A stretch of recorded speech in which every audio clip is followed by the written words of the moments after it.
শুক্রবার ছেলেদের জুমার নামাজ শেষ না হলে মেয়েরা জোহরের নামাজ আগে পড়তে পারবে কি না এবং পড়লেও নামাজ হবে না, এরকম অনেকে বলেন। এমনটি সঠিক কিনা? বনরূপসা, দেখুন, শুক্রবার বা জুমার দিনে মেয়েরা মেয়েরা পুরুষদের সালাতের অপেক্ষা করবেন না, বরং ওয়াক্ত হয়ে গেলে তারা সালাত আদায় করবেন।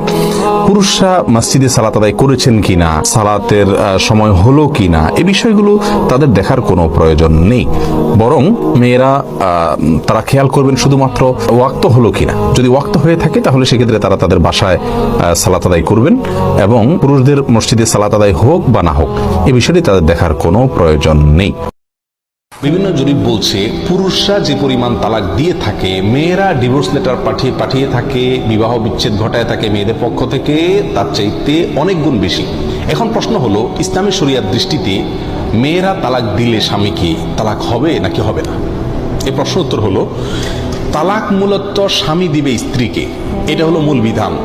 আল্লাহ সুবহানাহু ওয়া তাআলা কোরআন কারীমে বলেছেন, ইয়া নবী, যখন আপনি বা আপনারা পুরুষেরা যখন তালাক দিবেন মেয়েদেরকে, তাহলে বোঝা গেল মেয়েদেরকে তালাক দিবে পুরুষেরা। এখানে কেউ প্রশ্ন করতে পারেন যে শুধু পুরুষকে কেন তালাকের পাওয়ার দিল, কেন নারী পুরুষ উভয়কে পাওয়ার দেওয়া হলো না? কিন্তু পুরুষের হাতে তালাকের অধিকার ইসলামী শরীয়ত দিয়েছে, এর মানে এই নয় যে একজন মেয়ে তার স্বামী খারাপ হলেও যেহেতু বিবাহ বিচ্ছেদের কোনো ব্যবস্থা বা তালাকের ব্যবস্থা তার হাতে নাই, এই জন্য সে সারা জীবন জুলুমের শিকার হবে, ব্যাপারটি এমন না। বিবাহ বিচ্ছেদের জন্য তাকে শরীয়ত খোলার ব্যবস্থা রেখেছে, তালাকের বিকল্প, আদালতে শরণাপন্ন হওয়ার ব্যবস্থা রেখেছে, এবং আরেকটি বিষয় রেখেছে যেটাকে বলা হয় তালাকের তাফওয়িজ। শুক্রবার ছেলেদের জুমার নামাজ শেষ না হলে মেয়েরা জোহরের নামাজ আগে পড়তে পারবে কি না এবং পড়লেও নামাজ হবে না, এরকম অনেকে বলেন। এমনটি সঠিক কিনা? বনরূপসা, দেখুন, শুক্রবার বা জুমার দিনে মেয়েরা মেয়েরা পুরুষদের সালাতের অপেক্ষা করবেন না, বরং ওয়াক্ত হয়ে গেলে তারা সালাত আদায় করবেন।